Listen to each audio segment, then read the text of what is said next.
After the Byzantines defeated the Vandals at Decimum, nothing stood between them and Carthage, the capital of the Vandalic Empire.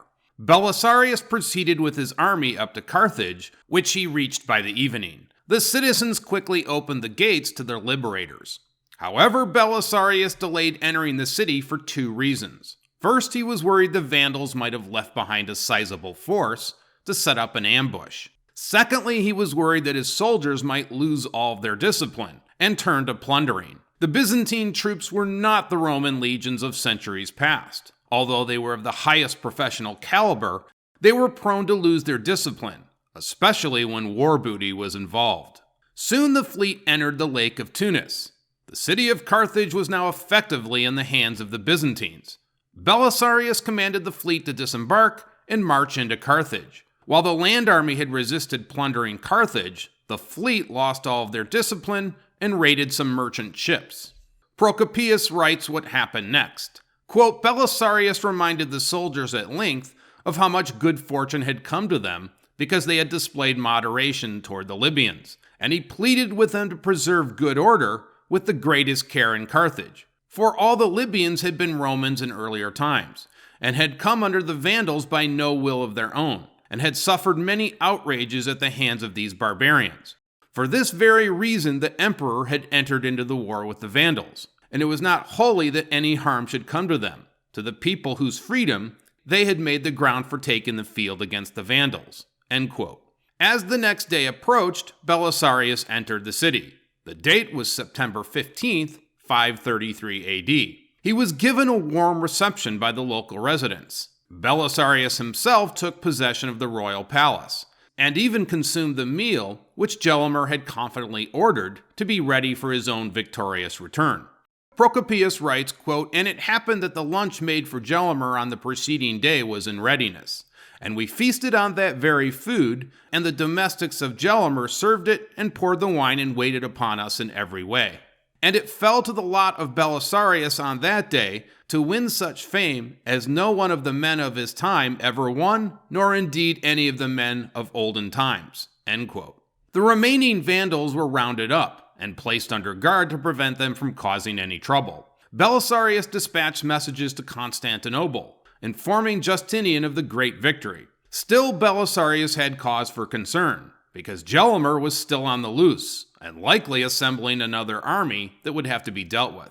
He was especially worried about the conditions of the wall of Carthage, which, quote, had been so neglected that in many places it had become accessible to anyone who wished an easy attack, for no small part of it had fallen down, and it was for this reason that Gelimer had not made his stand in the city, end quote. Belisarius was not about to make the same mistake, and ordered his army to repair the walls so that the city would be able to withstand any siege. As it turned out, Belisarius' fears about Gelimer were not unfounded. Gelimer was assembling the remnants of his forces in the surrounding countryside, and attempting to harass the Byzantines at every opportunity. Quote, but at the time Gelimer, by distributing much money to the farmers among the Libyans and showing great friendliness towards them, succeeded in winning many to his side. These he commanded to kill the Romans who went out into the country, proclaiming a fixed sum of gold for each man killed, to be paid to him who did the deed. And they killed many from the Roman army, not soldiers, however, but slaves and servants, who because of a desire for money went into the villages stealthily and were caught. And the farmers brought their heads before Gelimer, and departed receiving their pay, while he supposed that they had slain soldiers of the enemy. End quote. Soon Gelimer camped near the border of Numidia, which was about a 4 days' march from Carthage. Here he continued to assemble his forces, including some Berber contingents that remained loyal to him.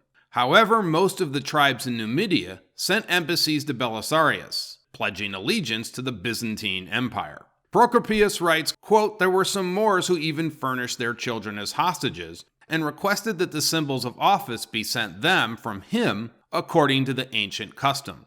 For it was a law among the Moors that no one should be a ruler over them, even if he was hostile to the Romans, until the emperor of the Romans should give him the tokens of the office. And though they had already received them from the Vandals, they did not consider that the Vandals held the office securely.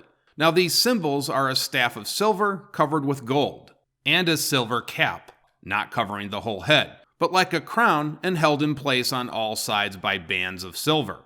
A kind of white cloak gathered by a golden brooch on the right shoulder in the form of a cape, and a white tunic with embroidery and a gilded boot.